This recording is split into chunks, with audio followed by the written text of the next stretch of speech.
The night wind blew over the dark forests of France, cold, damp, and heavy with the smell of smoke and burning metal.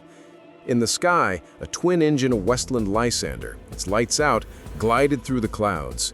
The mission seemed simple: to transport an intelligence officer deep into enemy territory, contact the resistance network, and return before dawn. But war is never simple.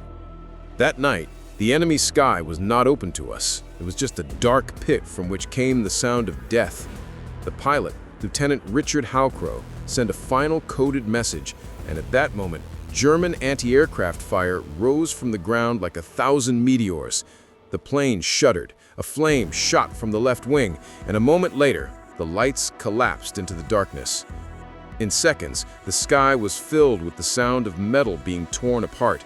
Fire engulfed everything, and the ground greeted the crew with a hard, bone-chilling thud. Amid the flames and smoke, only Richard crawled out of the burning remains of the plane. His body was scarred, his ears deafened by the sound of the explosion, and a heavy silence surrounded him. The barking of German patrol dogs could be heard in the distance. With each step, the sound of wet leaves crunching under his feet was like a death knell. Richard was alone. The mission had failed, and the way back lay through hundreds of kilometers of enemy territory. The plan that was supposed to reach the resistance was in the pocket of his gray coat.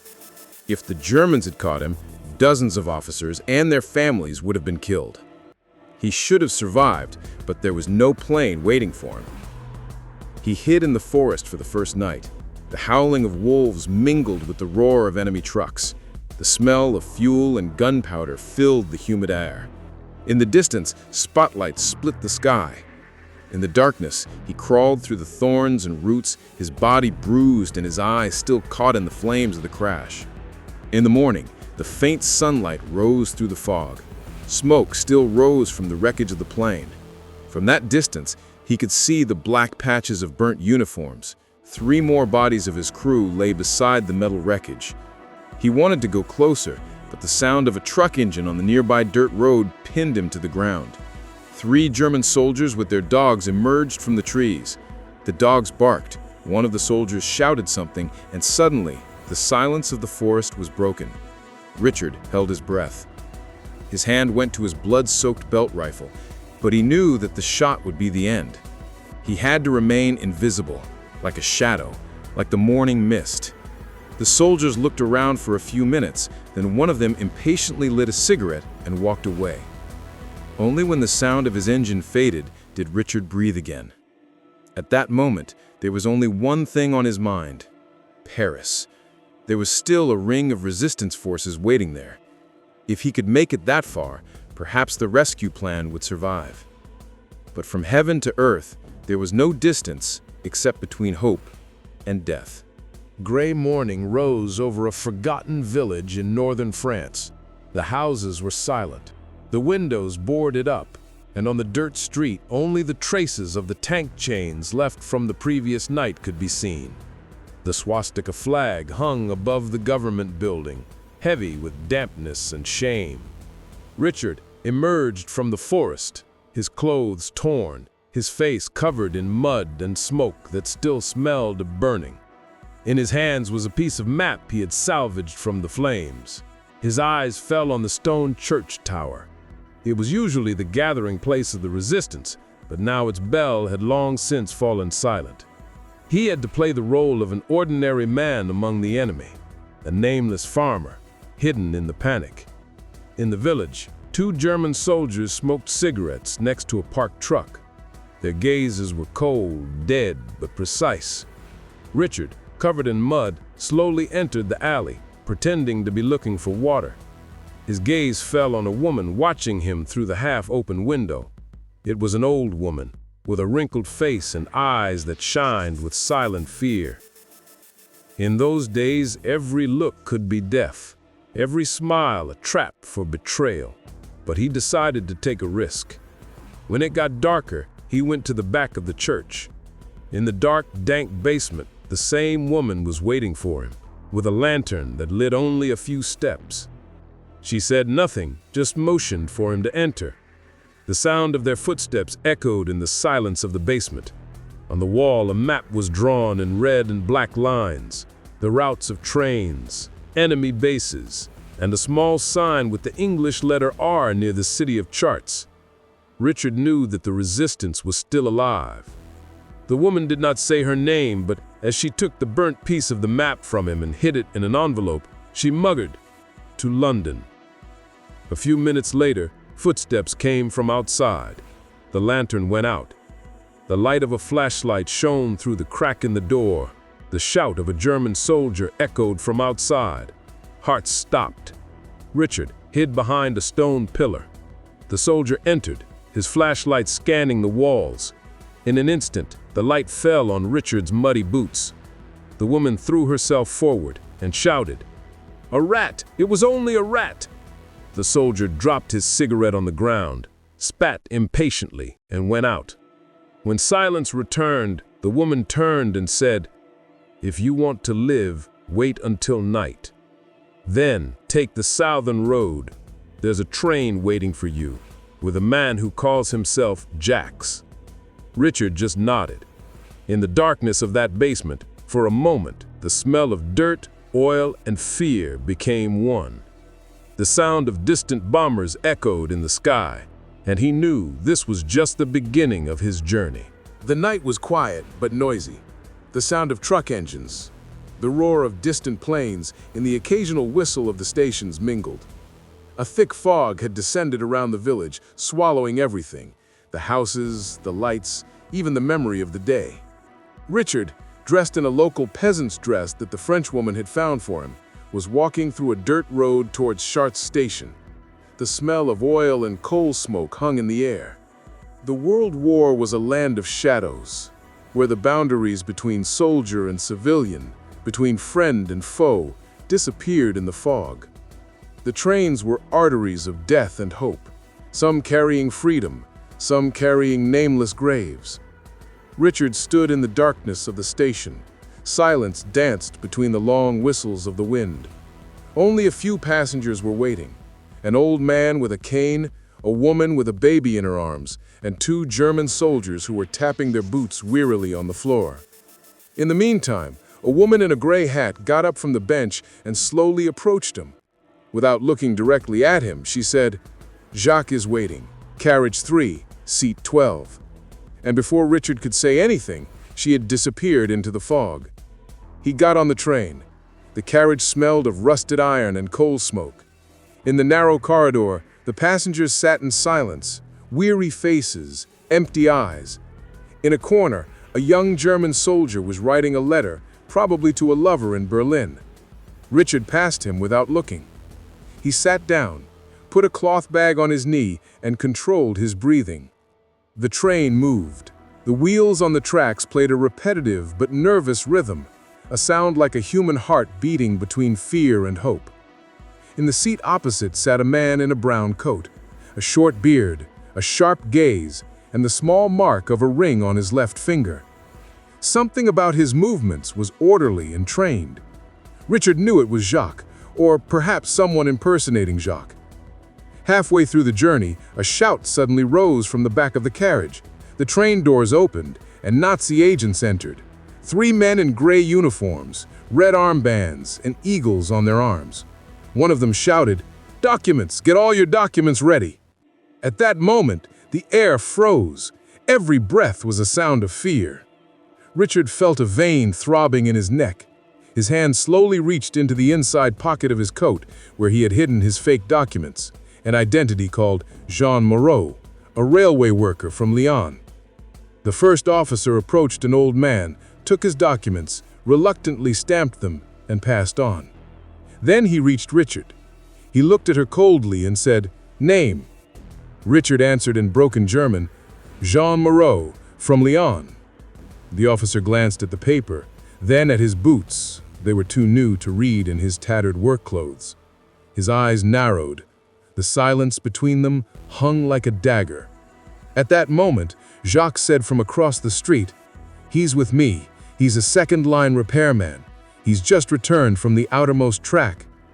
The officer looked at him for a moment, then turned away with a curt nod. The train moved on. But the danger was not over yet. The spotlights flashed from the window. Another whistle blew, and the train slowed suddenly. "Unexpected checkpoint," Jacques muttered. "In 5 minutes, all the cars will be checked. If they find out you have forged documents, they'll take both of you." Outside, spotlights flashed across faces. The sound of dogs, the shouts of officers, and the smell of gunpowder and fuel smoke filled the air. Jacques whispered softly, "The back freight car is open. When the train starts moving again, throw yourself down. Follow the southern track until you reach an old farm. There's a man there named Pierre. Say you're the 13 o'clock messenger." The train started moving again. Outside, the lights faded. Richard stopped, took one last look at Jacques, then opened the metal door in the darkness between the two cars. The cold wind cut his face. With a short leap, he disappeared into the night. His landing was hard. His body hit the damp earth and dry branches, but he survived. When he looked up, there was only the sound of the train wheels fading into the distance and the stars shining above an endless war. Now he was alone again, in a land where every rustling sound could be a step towards death. The night was quiet, but not in the earth. The European sky smelled of smoke and coal more than ever that winter of 1943. From east to west, from Stalingrad to Normandy, the fronts burned, and people with silent faces endured life amidst the ruins. In that bitter silence, a man named Richard, a former Allied intelligence officer, walked through the heart of occupied France. The wind blew through the withered wheat fields, and the rotting branches of the trees stretched like thin arms to the sky. Richard moved through the fog. His clothes were torn and his shoes were muddy, but his steps were regular, like someone who did not fear death, but simply did not want to be captured. In the distance, a faint light could be seen through the branches, a lantern hanging over a farm gate. The farm of Pierre Lamont, a man who had been a simple farmer for years before the war, and now worked in the French resistance network, transmitting messages, sheltering agents, and maintaining radio equipment. The narrator says, "During the occupation, the farms were like silent fortresses. Each farm, a home for hope, and sometimes a hidden grave for betrayal." Richard approached slowly. The sound of dogs came from afar, but they were chains. He passed by a mud wall, knocked on a small wooden door. A voice from inside said, "Password." Richard answered, "It's 13 o'clock." The door opened. A middle-aged man with a white beard and a stern face appeared in the darkness. He raised the lantern and stared at him. "You're too late, son. The road is full of eyes. Come in." The house was cold. The walls were covered with agricultural tools, a wooden table, a turned-off stove, and the strong smell of oil. Pierre sat and peeled an apple with a sharp knife. "Where did you come from?" "From Chartres, on a military train. My papers were about to burn." "And Jacques?" Richard was silent. The knife in the old man's hand stopped for a moment. His gaze grew cold. "Dead?" "I think so.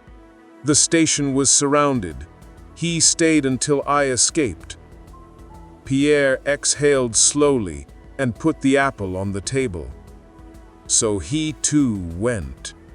Another one of those whose names will never be written." The narrator says, "In war, death knew neither heroes nor enemies. It just came, quietly, like a shadow on a wall, swallowing up names." Richard lowered his eyes. In his pocket was a folded photograph of a woman, Anna, his wife, who had disappeared in the first days of the bombing of London. Sometimes in the darkness, he could still hear her laughter. Pierre said, "You must stay until morning. Patrols are patrolling this area at night. Tomorrow we'll take you to Mare Hill, where there's a man named Claude. He knows how to get you across the border." Richard nodded. But something in the old man's eyes was uneasy. His hands trembled slightly. His gaze fell several times on the barn door. The dogs no longer howled. They had simply fallen silent. In the middle of the night, Richard awoke. The smell of smoke hung in the air. He looked out the window. 2 military trucks were standing on the road opposite, their lights off. Their engines roared softly but steadily. He silently picked up his bag, pulled out his old Colt, and went to the door. Pierre sat motionless by the stove. Richard said, "Who are they?" The old man did not answer. He only said, "There is no way. They have been surrounding the farm since last night. They are looking for you." Richard moved closer. The light of the lantern fell on Pierre's face, a face with a frown but a look of shame. "When did you tell them?" "I had to keep my son alive. They said if they told them your name, they wouldn't take my son.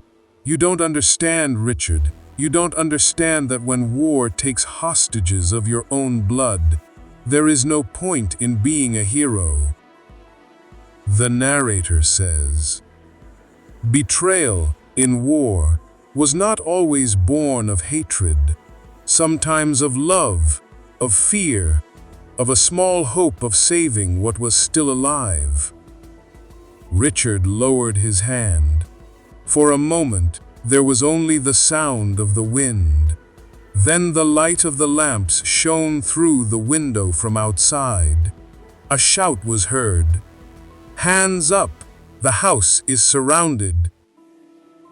He ran to the door, shouted, "Is there a way out from behind the farm?" Pierre said, "The barn, behind the sacks of wheat." He made it there. The sound of a shot rang out from outside. The windows shattered. He fell to the ground, rolled, and pulled himself out through the narrow gap. At that moment, a red flame flared inside the house. In the distance, Pierre was still shouting. He didn't know if it was for forgiveness or confession. Richard ran. The barking of the dogs followed him. Bullets cracked the earth at his feet. The moon was up, and a cold light was pouring down on the ground. He was out of breath when he reached the hill. He took shelter behind a rock. From above came the sound of trucks and soldiers. One of them shouted, "The man has escaped. Take the south road." Richard laughed in the darkness, a silent, bitter laugh. The farm was now in flames, and with each explosion of wood and roof, the sound of everything that was left of humanity echoed through the air. The narrator says, "He lived that night, but something burned inside him. In war, salvation always came with death. Only the victim changed places." A nameless morning rose over the border woods. The sky was gray, and the fog rose from the valleys, still, sticky, and silent. The smell of burning was still in the distance, the smell of half-burnt wood and wet cloth, the smell of a field that was no longer there. Richard walked down the slope of the hill, digging his steps into the dirt to leave fewer footprints. Every dry branch, every bird call rang in his ears like a warning siren. Behind him, the sound of trucks and the shouts of soldiers had faded in the wind, but danger still breathed around him. The wind brought the distant sound of metal, maybe chains, maybe weapons, maybe just an illusion. The forest he entered was dark and wet. The sunlight did not penetrate the thick branches of the oaks. The ground was covered with dead leaves and broken branches, and occasionally, in the distance, a muted explosion could be heard from the southern front. At this moment, war crawled around him like a living thing. It was neither visible nor dormant. He just knew it was there. Richard opened his wet backpack. Inside was a folded map, a piece of stale bread, and the black and white photograph of a woman with fair hair. In the corner of the photograph was written, "For the day the sky is blue again." He didn't look at the photograph. He just turned it over and stuffed it into his inside pocket, as if the touch of it burned something inside him. The wind was blowing from the north. From somewhere deep in the forest, he heard the rustling of small wheels, perhaps a bicycle, perhaps a wooden cart. Richard took shelter behind a tree trunk. Through the branches, he saw 3 men in dark clothes walking down the path. One of them carried a cloth bundle on his shoulder. Their steps were slow but orderly. They looked back every few minutes. They didn't behave like soldiers. They were more like guerrillas. He waited for the sound to fade, then followed the path. After a few hours, he reached a plain at the end of which lay a few half-ruined houses. A thin smoke rose from one of the chimneys. As he got closer, he realized that the chimney belonged to a workshop that had once been a blacksmith's shop. Now, its roof was riddled with bullet holes. In silence, he walked through the grass and into the courtyard. The smell of burning oil and rust filled the air. On the wall, a sign was painted in chalk, a small cross with 3 horizontal lines beneath it, a sign of the resistance network. He breathed slowly. Perhaps there was still hope, but in war, hope was like a flame in the wind, bright but shelterless. He took refuge in the workshop. The floor was covered with rusty tools, hammers, anvils, pieces of metal, and in a corner, a broken radio. Next to the radio were some dead batteries and a notebook with half-burnt pages. On one of the pages was written, "Enemy patrols change course every 3 days. Do not cross the stone bridge." He closed the notebook. There was a long silence, only the sound of water dripping from the ceiling onto the metal. In his mind, Pierre's voice still echoed, not the words, but the silence that followed. The old man's face in the flames was still alive in his eyes. In war, images did not die. They were only buried in the brain, like old mines that explode years later. The sun sank below the horizon. He stayed there for the night. He lay down in the corner of the workshop and listened to the distant sound of artillery coming from the east.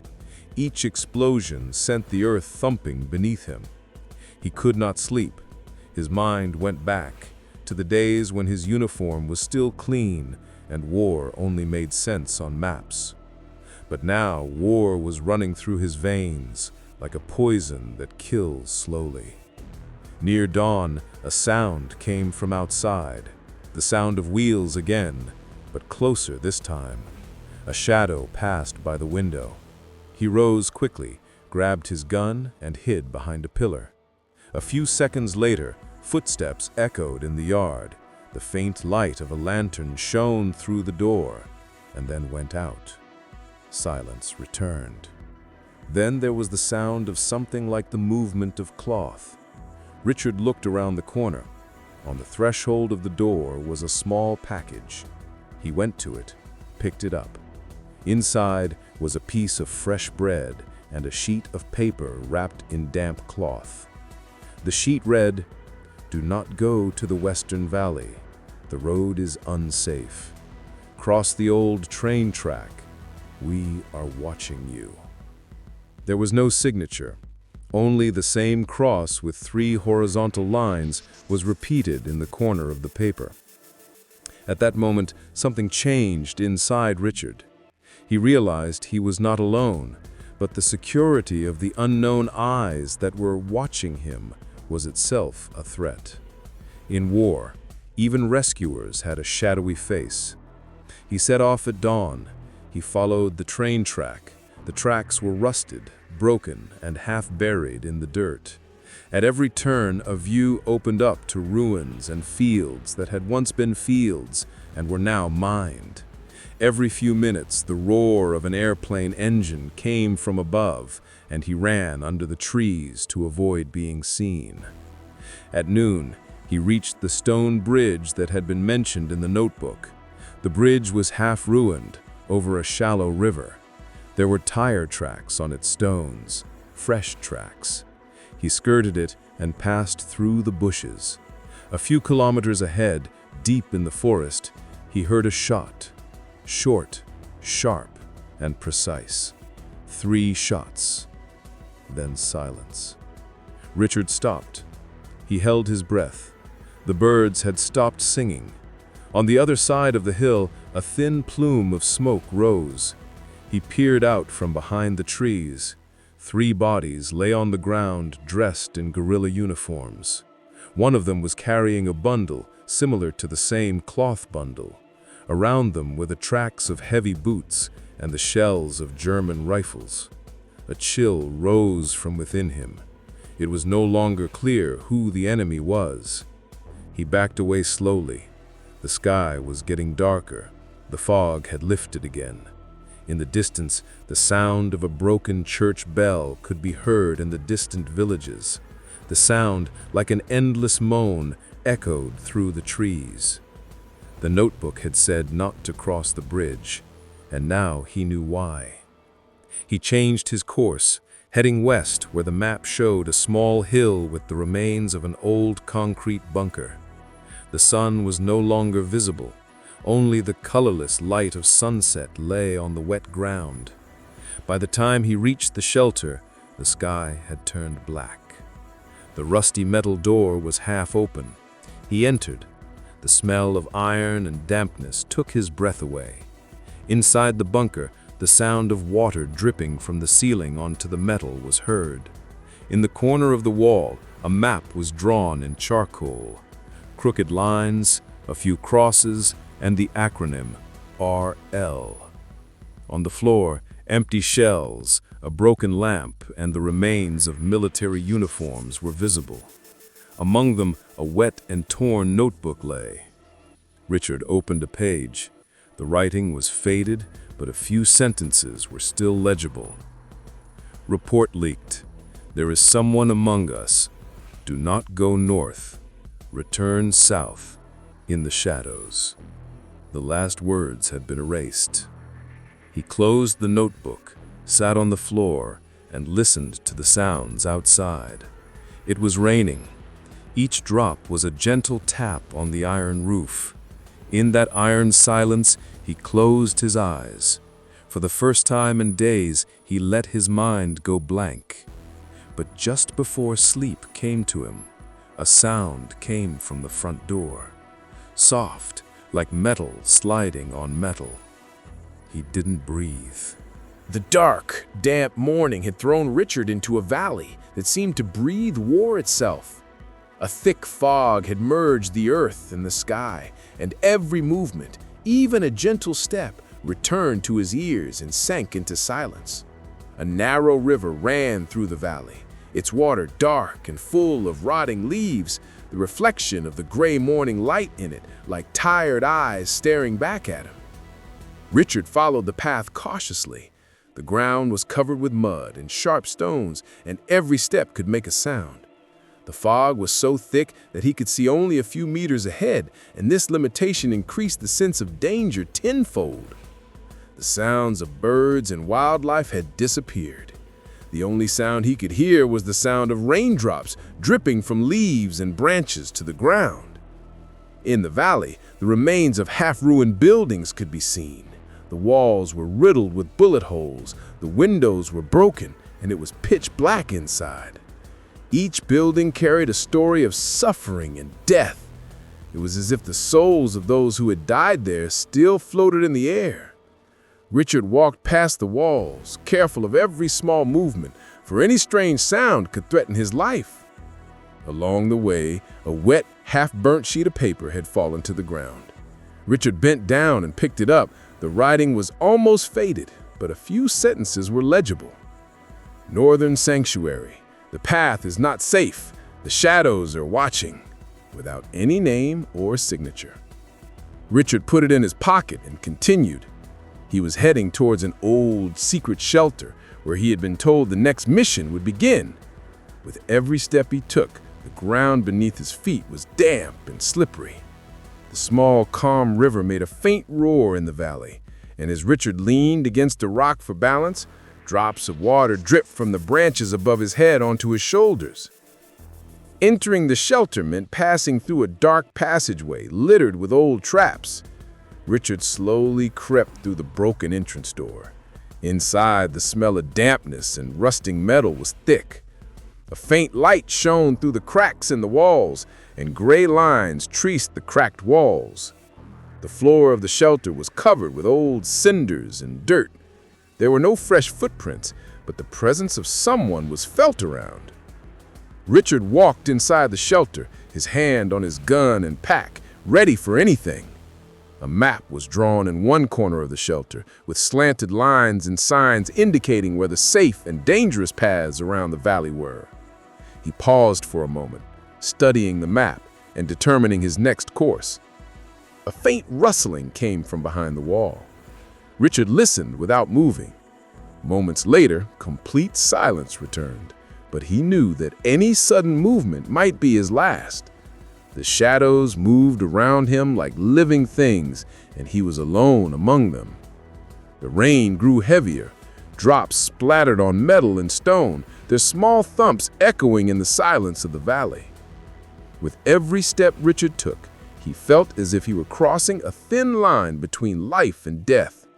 His gaze fell on the cracked roof of the shelter, where a faint light filtered through the cracks, casting moving shadows on the walls.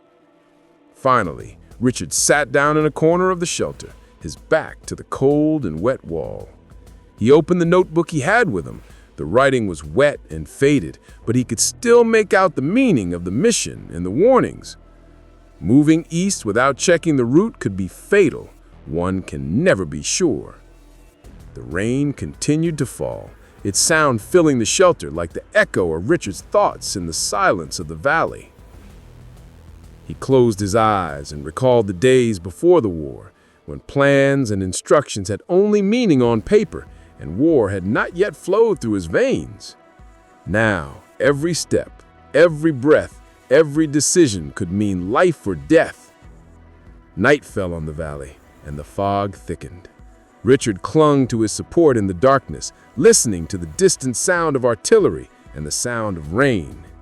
His mind was not empty, full of shadows and dangers hidden behind every tree and stone. In that absolute silence, he realized that in this war, the only thing certain was insecurity.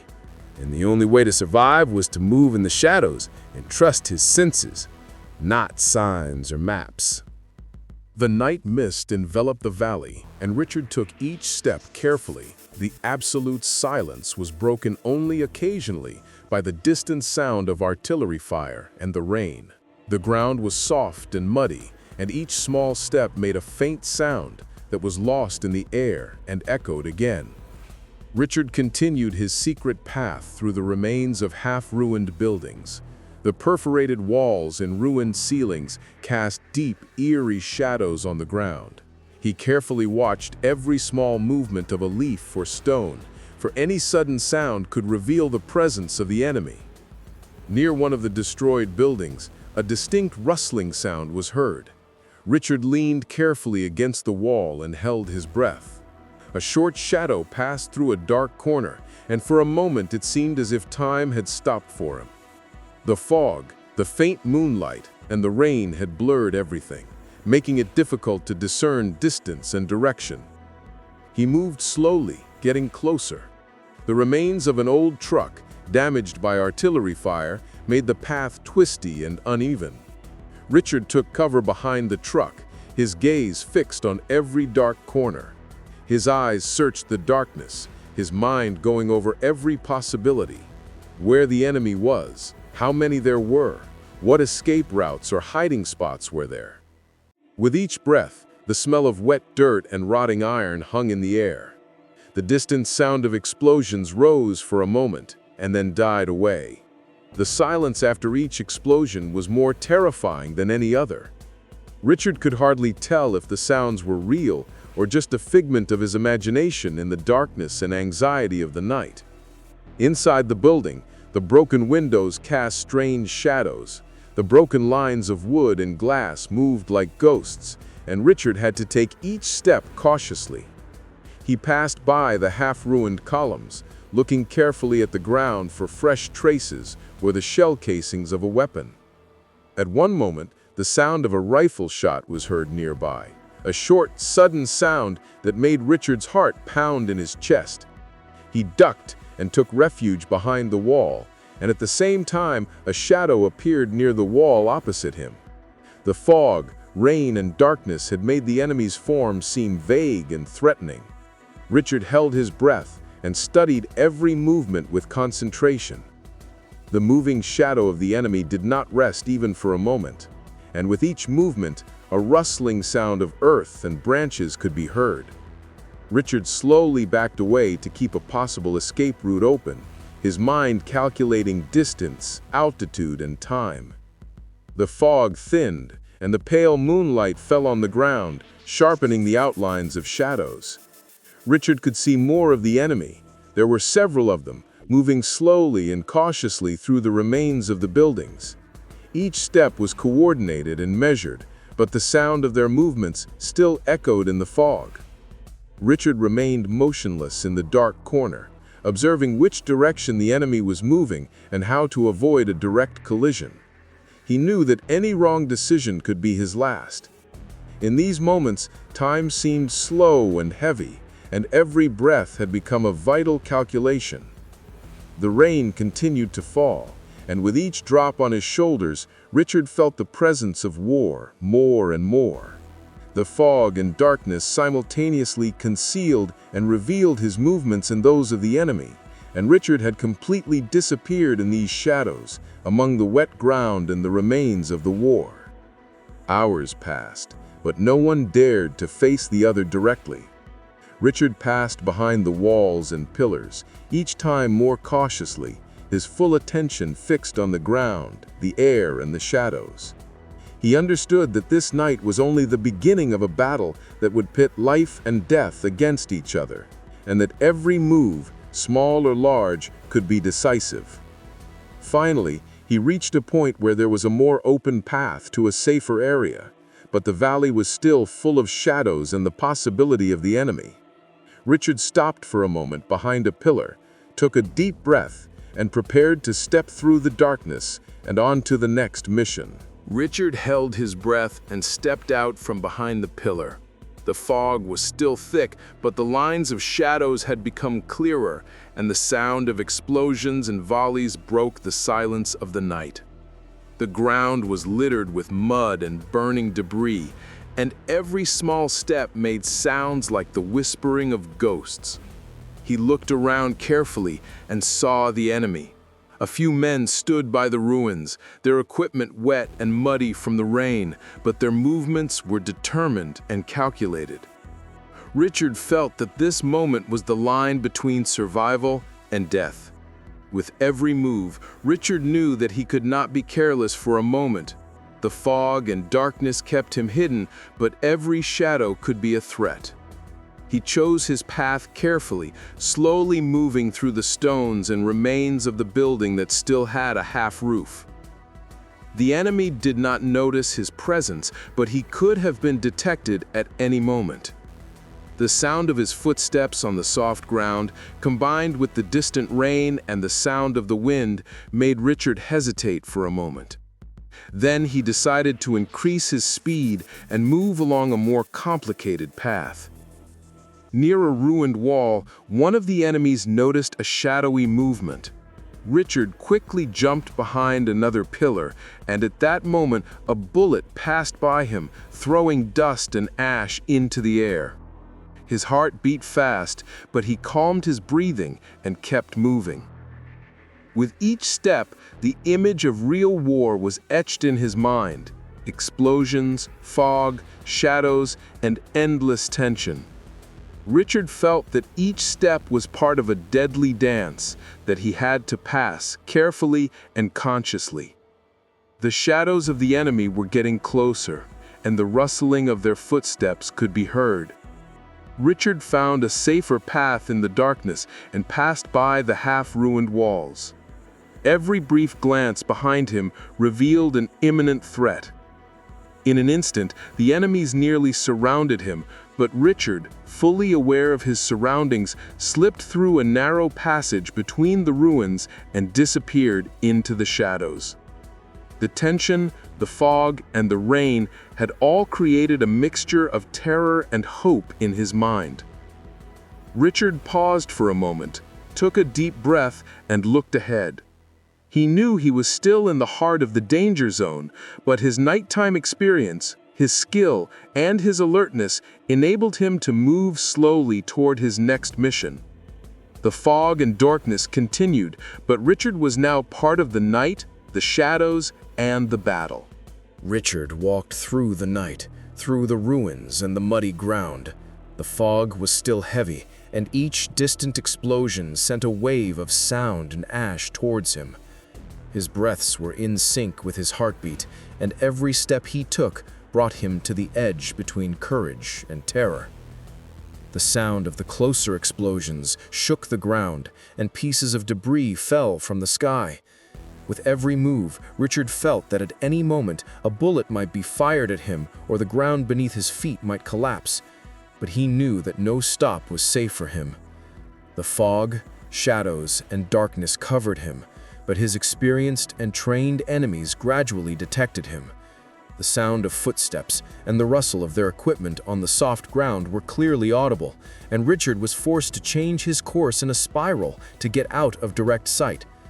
He reached the back of a half-ruined building, where broken walls and scattered debris had cast deep shadows. Richard paused for a moment, his gaze drawn to the overcast sky, and distant explosions danced streaks of light and smoke in the air. Suddenly, the sound of nearby gunfire forced Richard to drop to the ground.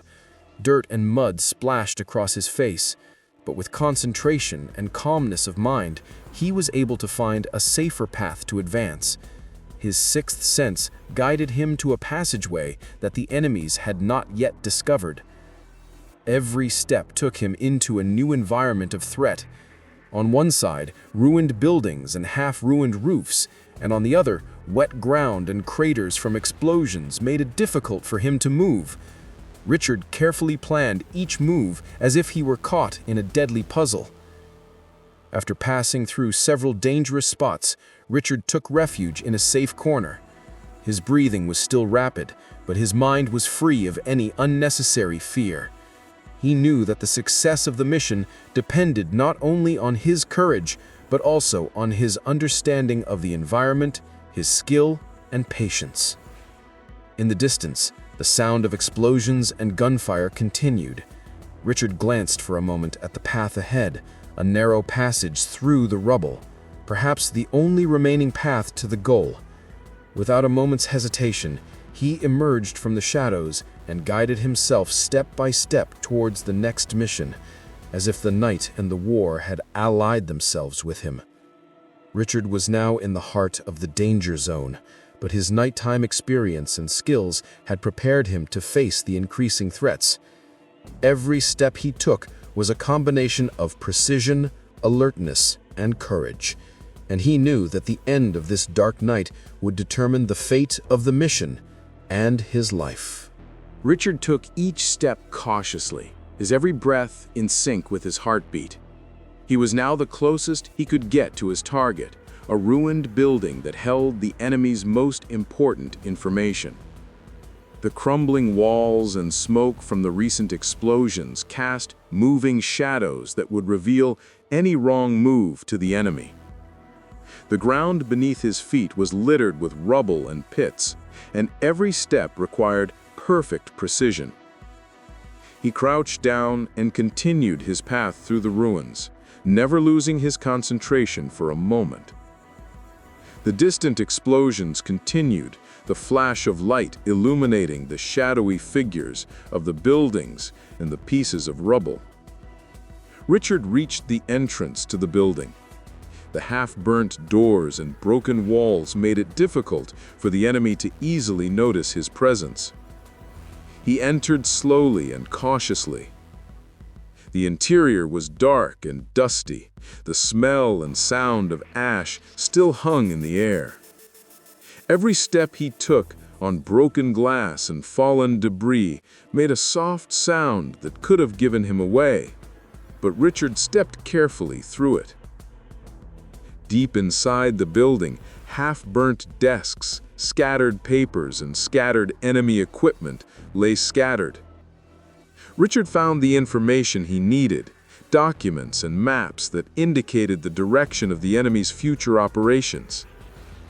He collected them quickly and carefully, and at any moment there was a chance of detection. The sound of enemy footsteps could be heard in the distance. Without showing any fear of the encounter, he hid in the remaining shadows. The enemy slowly passed him by, unaware that his mission had now been accomplished. After a tense moment, he exited the building and re-entered the ruined streets. Distant explosions and the smoke of the war had created an eerie and tense atmosphere. Richard quickly but cautiously made his way back, ready to confront any threat that came his way at any moment. Finally, after crossing minefields and urban ruins, Richard reached a safe point. The night was still dark, but his skill, patience, and courage had brought his mission to an end. Looking up at the half-clouded sky, he felt that this dark and dangerous night had not only defined his mission, but also shown him the depth of human courage and endurance. With a calm heart, but a mind full of heavy experiences, Richard continued his way back. The war was not over yet, but with this small success, he was able to record his impact on the greater course of the World War. He was now not just a soldier, but a symbol of human precision, courage, and perseverance, finding his way in the darkness and devastation of war.